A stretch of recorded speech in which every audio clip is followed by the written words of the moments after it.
በብራና መሰናዷችን እቴጌ ጣይቱና የግዕዝ ድርሳናት ያላቸውን ግንኙነት እንቃኛለን። እቴጌ ጣይቱ ብርሃን ዘኢትዮጵያ ያስባላት በግዕዝ ድርሳናት ማለፏ ነው። እንዴት አለፈችበት? እንዴትስ ብርሃን ዘኢትዮጵያ ያስባላት የሚለውን እንቃኛለን። አብራችሁን ቆዩ።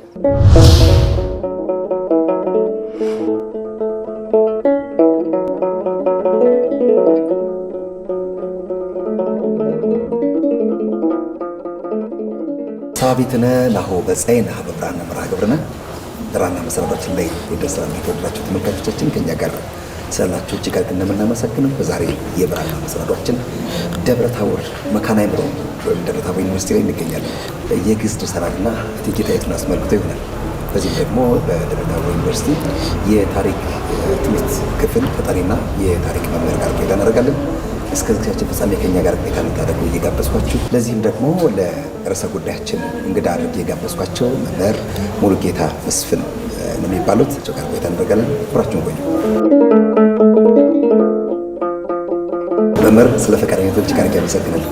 እኔም አመሰግናለሁ። ለመጀመሪያው ጥያቄ ልምጣና እቴጌ ጣይቱ እንድትሆን የሰራት በቀደመው የግዕዝ ድርሳናት ቆይታዋ ነውና የግዕዝ ድርሳናት እቴጌ ጣይቱን እንዴት ሰራ ስንል እቴጌ ጣይቱ እንድትሆን ምን ስራ ተሰራ የሚለው ላይ ምን ተማረች የሚለውን ብናይ ብያሰው። እሺ አመሰግናለሁ። ያው እቴጌ ጣይቱ የግዕዝ ድርሳናት ላበረከተላትና አስተዋጽኦ ስናይ ትውልዷና እድገቷን ማየት አስፈላጊ ነው። እቴጌ ጣይቱ ተወልዳ ያደገችው በዚሁ በደብረ ታቦር ነው። ያው እንደሚታወቀው እቴጌ ጣይቱ በ80 ቀናቸው በደብረ ታቦር ኢየሱስ ክርስትና ከተነሱ በኋላና እድሜያቸው ለትምህርት ሲደርስ ያው በዘመኑ ዘመናዊ ትምህርት የለም። ዘመናዊ ትምህርት ስለሌለ አማራጩ የነበረው ሃይማኖታዊ ትምህርት ነበር። በደብረ ታቦር ኢየሱስ የግዕዝ ትምህርት ተምረዋል። ከዛ ከደብረ ታቦር ኢየሱስ ከግዕዝ ትምህርት ከተማሩ በኋላ ያው እናታቸው ወይዘሮ የውብዳር ባለቤታቸው ከደጃዝማች ቡቱል ከተለያዩ በኋላ ወደ ማህደረ ማርያም አካባቢ ነው የቴዎድሮስ ወታደር እና የጦር አዛዥ የነበረውን በጅሮንድ መየን አግብተው ከዛ አካባቢ ኑረዋል። በጅሮንድም ለእቴጌ ጣይቱ ትልቅ ፍቅር ስለነበራቸው የሃይማኖት መምህር ቀጥረው በማህደረ ማርያም የሃይማኖት ትምህርታቸውን ሲከታተሉ ቆይተዋል። ማህደረ ማርያም ላይ ያው ብዙ የሃይማኖት ትምህርት ነው የተማሩት። ቅኔ ተምረዋል። መጽሐፍ ማንበብ በተለይ ይሄ ብሉይ ኪዳን የሚባለው ነገር በደንብ ያጠኑት ማህደረ ማርያም ነው። በማህደረ ማርያም ቆይታቸው የሃይማኖት ትምህርት በተጨማሪ ስነ ምግባር የተማሩ ሰው ናቸው። ከዛም በኋላ ከማህደረ ማርያም እናታቸው ከቴዎድሮስ የጦር አለቃ ጋር ተለያዩና ወደ ጎጃም ደብረመዊ የሚባል አዲት አካባቢ ያለ ትልቅ ገዳም ሄደው እርሳቸውም ለእቴጌ ጣይቱ ትልቅ ፍቅር ነበራቸው። የቤተ ክርስቲያን አስተዳዳሪ ነበሩ። ያገቧቸው ባለቤታቸው ያው ከተራው ማህበረሰብ የቤተ ክርስቲያን አስተዳዳሪ ይመረጣል። የወይዘሮ የውብዳር ባለቤትም የደብረመዊ አስተዳዳሪ ነበሩ። እንደ አስተዳዳሪነታቸው ለእቴጌ ጣይቱ የተለያዩ መምህራኖች የሃይማኖት መምህራኖችን በመቅጠር ትምህርታቸውን እንዲቀጥሉ አድርገዋል። ስለዚህ የእቴጌ ጣይቱ የሃይማኖት ትምህርት ይሄ የግዕዝ ትምህርት እጅግ በጣም አድርጎ ነው የሰራቸው። ለሴት የማይደፈረውና የደፈሩት በዘመኑ ሴቶች እንደዚህ አይነት ትምህርት የሃይማኖት ትምህርት የመማር እድላቸው በጣም ዝቅተኛ ነው። እቴጌ ጣይቱ ግን ያው ከነጋሲያን ቤተሰብም ስለነበሩ በአባታቸው ደጃች ብጡል ኃይለ ማርያም ናቸው። አናጎታቸው የሰሜን ወልቃይት መሪ የነበሩት ውቤ ኃይለ ማርያም ናቸውና ከነጋሲያን ቤተሰብ ዘር የተፈጠሩ ስለነበሩ ለሃይማኖት ትምህርትም ቅርብ ስለነበሩ የግዕዝ ትምህርትን በደንብ ተምረው ግዕዝ ያጠኑ መጽሐፎችን የተማሩ መጽሐፍ ቅዱስ በተለይ ቅድም እንደነገርኩ ብሉይ ኪዳንን በደንብ ያጠኑ ሴት ናቸው። ከዚህ በተጨማሪ የበገና ድርደራም ተምረዋል። ስለዚህ በስነ ምግባር በተለያየ ነገር በአስተዳደር በኋላ አፄ ምኒልክን ካገቡ በኋላ አገርን የማስተዳደር ጥበብ የተማሩበት እቴጌ ጣይቱ ሴት እንዲሆኑ የሰራቸው የግዕዝ ትምህርት ነው። በጣም ደስ ይላል።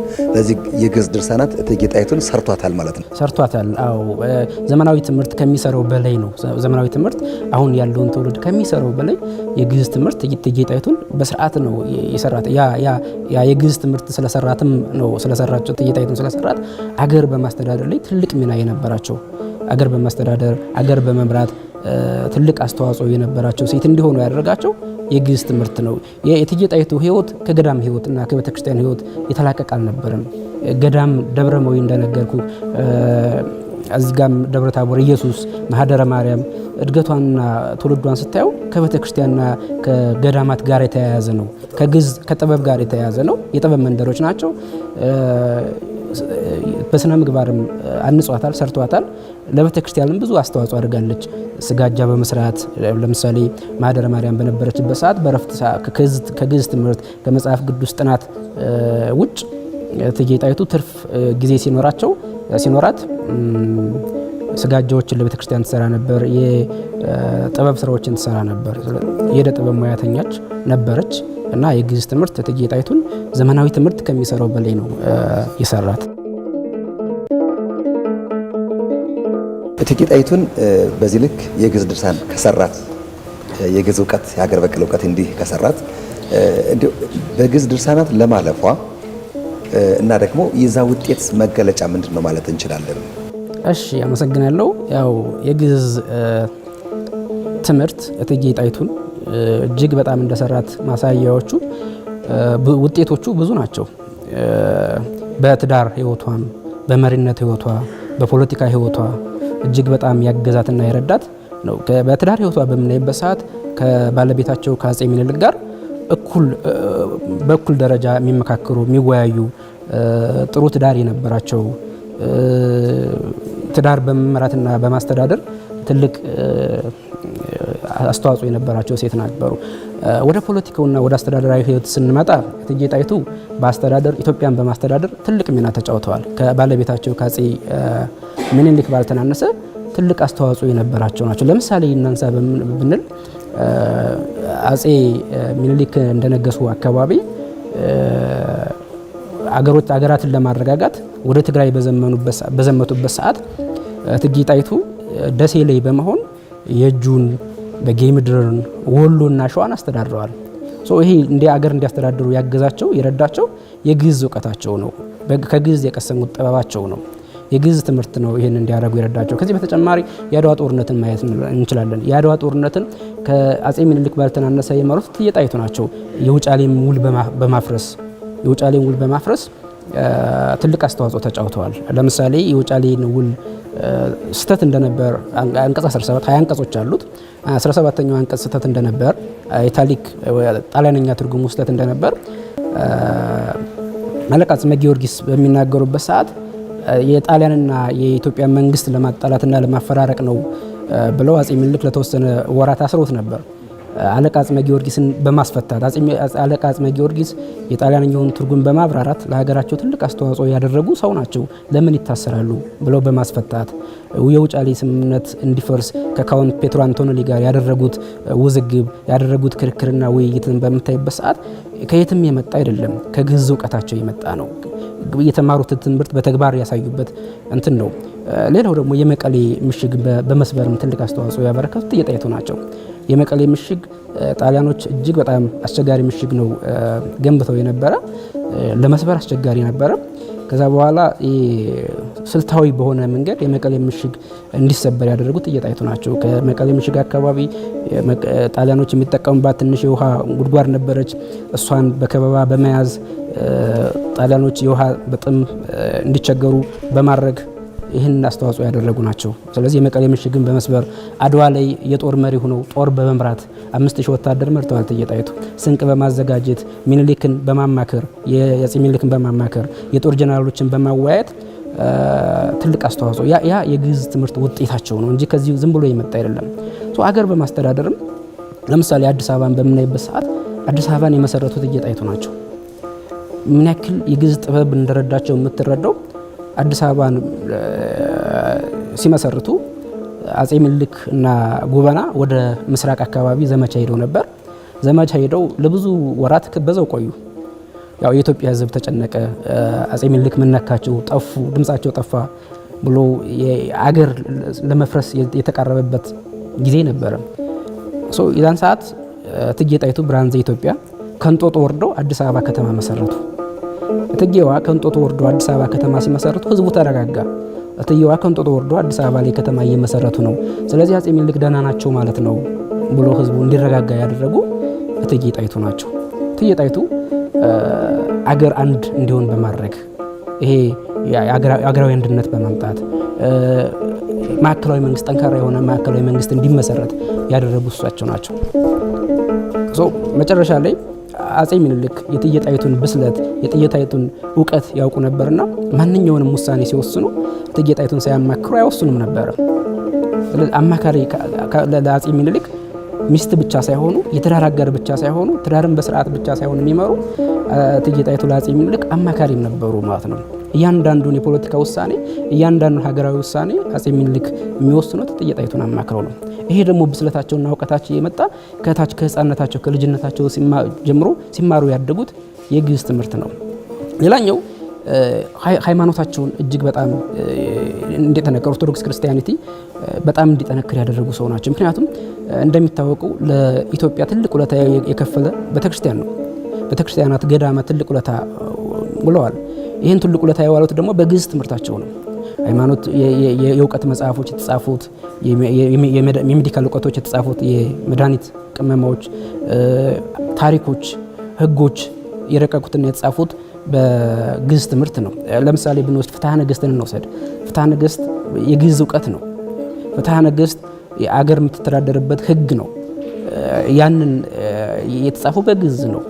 ስለዚህ ቤተክርስቲያኖችን ጠብቆ የኢትዮጵያ እንደ ስቴት እንደ ሀገር እንድትቀጥል ቤተክርስቲያን ትልቅ አስተዋጽኦ አለው። ይሄ ደግሞ ቤተክርስቲያን ስርዓቷን ጠብቃ እንድትቀጥል ያደረገችው እቴጌ ጣይቱ ናቸው። እቴጌ ጣይቱ ለቤተክርስቲያን ብዙ አስተዋጽኦ አድርገዋል። ለምሳሌ ብንወስድ ኢየሩሳሌም አካባቢ ለሚሄዱ ጎብኚዎች እቴጌ ጣይቱ ኢየሩሳሌም የኢትዮጵያ ገዳም ውስጥ ማረፊያ የሚሆን ቤት አሰርተዋል። ለነ የካ ሚካኤል በጣም ብዙ ሰፊ መሬት ሰጥተዋል። እንጦጦ ማርያም ስትመሰረት ትልቅ አስተዋጽኦ አድርገዋል። ለነ ማህደረ ማርያም ትልቅ አስተዋጽኦ አድርገዋል። እቴጌ ጣይቱ ሌላ የሃይማኖት ተከታዮች ማለት አሁን ካቶሊኮች ወደ ሀገር ውስጥ እየገቡ ያው ሃይማኖት ላይ አንዳንዴ ልዩነት የሚፈጠርበት ነገር ነበር። ያንን በጥርጣሬ ማየት። ሌላው እቴጌ ጣይቱ ትልቅ አስተዋጽኦ የነበራቸው ከውጭ የሚመጡ ዲፕሎማቶች ወደ የክፍለ ሀገሩ ሲላኩ በስርዓት ታይተው ተገምግመው ነው ከውጭ ወደ ሀገር ውስጥ መግባት ያለባቸው እንጂ ዝም ብሎ በዘፈቀደ ገብቶ ሀገር እንዲያተራምስ አይፈቅዱም ነበር። ይሄ ምን ያክል ጥበብ እንዳላቸው ምን ያክል እውቀት እንዳላቸው የሚያሳይ ነው። ሌላው ከማዕከላዊ መንግስቱ ተመልምለው ወደ የቦታው የሚላኩ ወደ የአውራጃዎች የሚላኩ መሪዎች እውቀታቸው ተጠንቶ ታማኝነታቸው ተጠንቶ አገር የማስተዳደር አቅማቸው ታይቶ እንዲላኩ ያደረጉት እቴጌ ጣይቱ ናቸው። ይሄ ሁሉ እውቀት የመጣው ይሄ ሁሉ ጥበብ የመጣው ከግዕዝ እውቀታቸው ነው። ከታች ጀምረው በግዕዝ እውቀት ስላደጉ በግዕዝ እውቀት እየተማሩ ስለኖሩ ነው እቴጌ ጣይቱ ይህን ያክል አስተዋጽኦ ያደረጉት። መልካም። ከዛ ባሻገር እንግዲህ እቴጌ ጣይቱ ላይ ስናይ ብርሃን ዘኢትዮጵያ ናት አይደለ? የኢትዮጵያ ብርሃን ተብላለችና ከዚህ አንጻር ሴትነት አለ በራሱ ብልህነት ነው። ሴትነት እናትነት ሲጨመርበት፣ መሪነት ደግሞ እቴጌነት ሲጨመርበት እዛ በኋላ ብርሃን ዘኢትዮጵያ የሚል ስሟ ከግብሯ ጋር ብሎ የሚሄድ ነውና እንደ ታሪክ መምህርነት እንደ ብርሃን ዘኢትዮጵያ ስሟ ጋር እንዴት ይገናኛል የሚለውን ቢያዩልን። ብርሃን ዘኢትዮጵያ ሲጀመር ጣይቱ የሚለው ስምም ፀሐይቱ ከሚል ስያሜ የመጣ ነው። ፀሐይቱ ማለት ብርሃን ማለት ነው። በመሪነት ዘመኗ እውነተኛ ብርሃን መሆኗን አሳይታለች እቴጌ ጣይቱ። እውነተኛ ብርሃን እውነተኛ ፀሐይቱ መሆኗን አሳይታለች እቴጌ ጣይቱ። ምክንያቱም ቅድም የነገርኩን የግዕዝ ውጤቶች አድዋ የመቀሌ ምሽግን የመስበር አገር የማስተዳደር ጉዳይ ዝም ብሎ የመጣ አይደለም እና እንደውም መጨረሻ ላይ ከአጼ ምኒልክ ከታመሙ በኋላ ከቤተ መንግስት ወደ እንጦጦ አጼ ምኒልክ እንዲያስታመሙ ሲላኩ አይ እኔ የምሄደው ወደ ወንድሞቼ ወደ ሰሜን ላኩኝ ብላ ነበር እና ፊት አውራሪ ሀብተ ጊዮርጊስ ምንድነው ያላት? እርሶ አይደሉም ወይ ሀገር ሲያቀኑ ሀገር ሲያጸኑ እርሶ ሳይኖሩ ምንስ ብርሃን ምንስ አይን ይኖረናል? ምክንያቱም ለኢትዮጵያ ስርዓተ መንግስት ማዕከላዊ መንግስት ግንባታ ትልቅ አስተዋጽኦ የተጫወቱ እቴጌ ጣይቱ ናቸው። የፖለቲካ መሪነታቸውን በምናይበት ሰዓት ሀገር የማስተዳደራቸውን አድዋ ላይ ድል እንዲያደርጉ አጼ ምኒልክ የኢትዮጵያ ሕዝብ ድል እንዲያደርጉ ያደረጉ ትልቁ ሚና የተጫወቱ እቴጌ ጣይቱ ናቸው።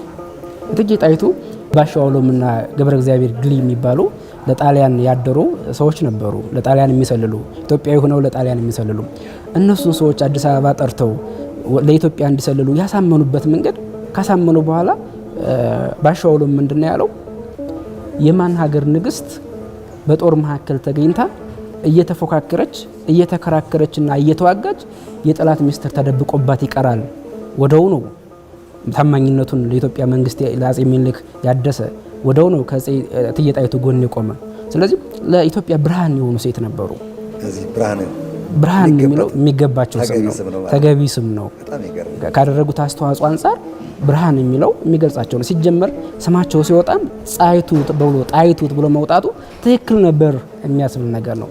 በጣም ስርዓት ያላቸው በጣም ዋይዝ የሆኑ ሰው ናቸው። በነገራችን ላይ አጼ ምኒልክ እቴጌ ጣይቱን ለማግባት ከልጅነት ጀምሮ ምኞትና ፍላጎቱ ነበሩ። ምክንያቱም አጼ ምኒልክ ያው ከበረከት ጦርነት በኋላ አጼ ቴዎድሮስ መቅደላ ላይ አስሯቸው ነበረ። መቅደላ ላይ የእቴጌ ጣይቱ ወንድሞች እና አሉላ እና ወሊ ታስረው ነበር። ከነሱ እቴጌ እህታቸው ምን አይነት ባህሪ እንዳላት ያወሩ ነበር። ከዛ ወሬ ጀምሮ አጼ ምኒልክ እቴጌ ጣይቱን የማግባት ፍላጎት ነበረ። መጨረሻ ላይ ተሳካላቸውና የፋሲካን በዓል ባህር ዳር አካባቢ ሊያከብሩ መጣው። ያው ቅድም እንደነገርኩህ ደብረመዊ አካባቢ ነበረ እቴጌ ጣይቱ ወይዘሮ የውብዳር እናታቸው ባል አግብተው ይኖሩ የነበረ። ከእርሳቸው ቤት ሂዶ ተጋበዘ። ከዛ በኋላ ከጣይቱ ጋር ተጫጩ። ስለዚህ ከልጅነት ጀምሮ ይፈልጋት የነበራትን ሴት ነው ያገባ። በኋላም ላይ ካገባ በኋላ እውነት ሴትነቷን እውነት ብርሃንነቷን አሳይተዋለች። ስለዚህ ለኢትዮጵያ መንግስት መቆም ለኢትዮጵያ በዲፕሎማሲ በጣም ትልቅ አስተዋጽኦ ነው ያበረከቱት። እቴጌ ጣይቱ ዲፕሎማቲክ የሆኑ ሴት ናቸው። ስለዚህ ብርሃን የሚባለው ስም ይገባቸዋል። የሚገባ ስም ነው።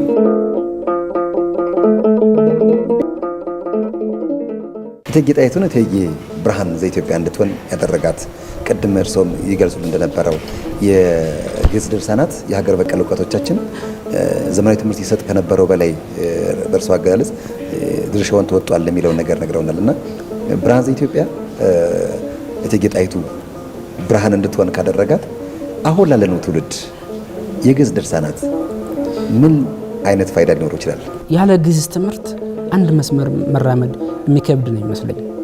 ምክንያቱም አብዛኞቹ ሊትሬቸራችን መጽሐፎቻችን የተጻፉት በግዕዝ ነው። አብዛኞቻቸው እውቀታችን በግዕዝ የተጻፉ ናቸው።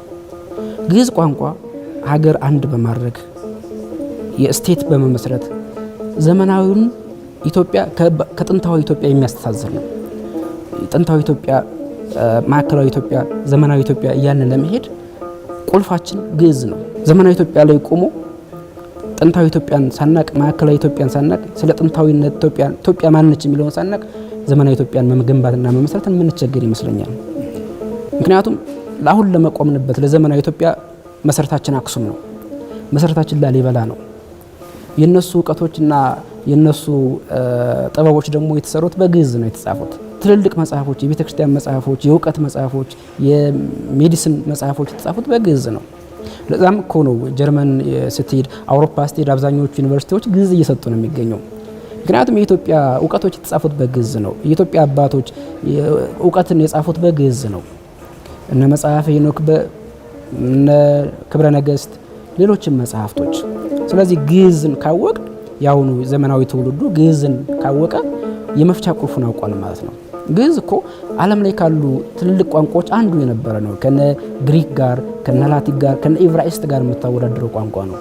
ስለዚህ አብዛኞቻቸው እውቀታቸው የተጻፉ በግዕዝ ስለሆነ ዘመናዊና ጥንታዊ ኢትዮጵያን ለማስተሳሰር ዘመናዊ ኢትዮጵያንም ይበልጥ ለማዘመን የግዕዝ እውቀት ያስፈልገናል ብዬ ነው የማስበው። ሕጎቻችንን በግዕዝ ነው የተጻፉት። የራሳችን የሆነ ሕግ አለን። ይህ ሕግ የተጻፈ በግዕዝ ነው። ስለዚህ የግዕዝ እውቀት አሁን ላለው ትውልድ እጅግ በጣም አስፈላጊ ነው። የግዕዝ እውቀትን ሳናቅ ተሐድሶ ኢትዮጵያ ውስጥ ተሐድሶ እናደርጋለን ብዬ አልገምትም። ተሐድሶ ማለት ምንድነው? ሬኔሳንስ የሚባለው አውሮፓውያኖች ሬኔሳንስ ኤጅ ውስጥ የገቡት በ14ኛው መቶ ክፍለ ዘመን ነው አይደል? ሬኔሳንስ ኤጅ ሲገቡ የሮምና የግሪክ ትምህርቶችን ነው፣ ሳይንሶችን ነው፣ የመድኃኒት ጥበቦችን ነው፣ ታሪኮችና ህጎችን ነው እንደገና እንትን ያሉት። ስለዚህ እኛም ያንን ነገር ለማምጣት እኛም ያንን ስልጣኔ ለማምጣት ትልቅ ነበር ትልቅ እንሆናለን የሚለውን ነገር የሚፈታልን የግዕዝ ትምህርት ነው ብዬ አስባለሁ። ሌላው እንግዲህ መምህር ከዚህ ባሻገር ብርሃን ዘኢትዮጵያ እቴጌ ጣይቱ እቴጌ ሆና እንድትወጣ የግዕዝ ድርሳናት ያክል ሚናውን ከፍተኛ ከሆነ አሁን ያለነው ትውልድ ምን ልንማር ይገባል? የመጀመሪያው ነገር ሁላችንም ባለድርሻ አካላት የድርሻችን ብንወስድ፣ ማህበረሰቡ እንደ ማህበረሰብ የግዕዝ እውቀት የሚሰጥባቸው ቦታዎች ተቋማት ላይ ሄዶ ግዕዝ መማር ቢችል። ምክንያቱም አብዛኛው እውቀቶቻችን አብዛኛው ጥበቦቻችን የግዕዝ ጥበቦች ናቸው፣ የግዕዝ እውቀቶች ናቸው። መድኃኒት ለመቀመም፣ ታሪክ ለማወቅ፣ ህግ ለማወቅ የግዕዝ እውቀቶችን ካላወቅ ባዶ ነን። ስለዚህ ባዶነታችን ለመሙላት ባዶነን ስንል ከግዕዝ እውቀት አንጻር ነው። ባዶነታችን ለመሙላት ወደ የግዕዝ ተቋማት ሄደን መማር ብንችል። ሌላኛው የሀገር በቀል እውቀት ያላቸው ሰው የግዕዝ እውቀት ያላቸው ሊቃውንት በግዕዝ የተጻፉ መጽሐፍቶችን ሰነዶችን መሰነድ ቢችሉ ማለት አብዛኛው በየገዳማቱ በየቦታው አሉ የግዕዝ ጥበቦች፣ የግዕዝ መጽሐፎች፣ የግዕዝ እውቀቶች፣ የግዕዝ ጥበቦች። እነዛን ጥበቦች፣ እነዛን እውቀቶች፣ እነዛን መጽሐፎች በአግባቡ ተሰንደው ቢቀመጡ በስርዓት ላይብረሪ ተዘጋጅቶላቸው በስርዓት ተሰንደው ቢቀመጡ እንዳይበሰብሱ እንዳይበላሹ በስርዓት ቢሰነዱ።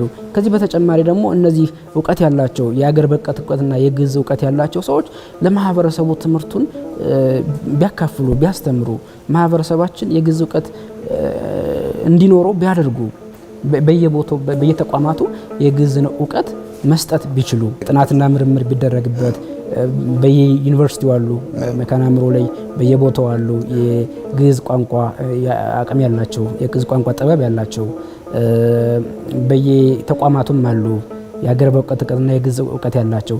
እነዚህ ሰዎች ጥናትና ምርምር ቢያደርጉም ጥሩ ነው። ምክንያቱም ከጥናትና ምርምር ነው መፍትሄዎች የሚገኙ።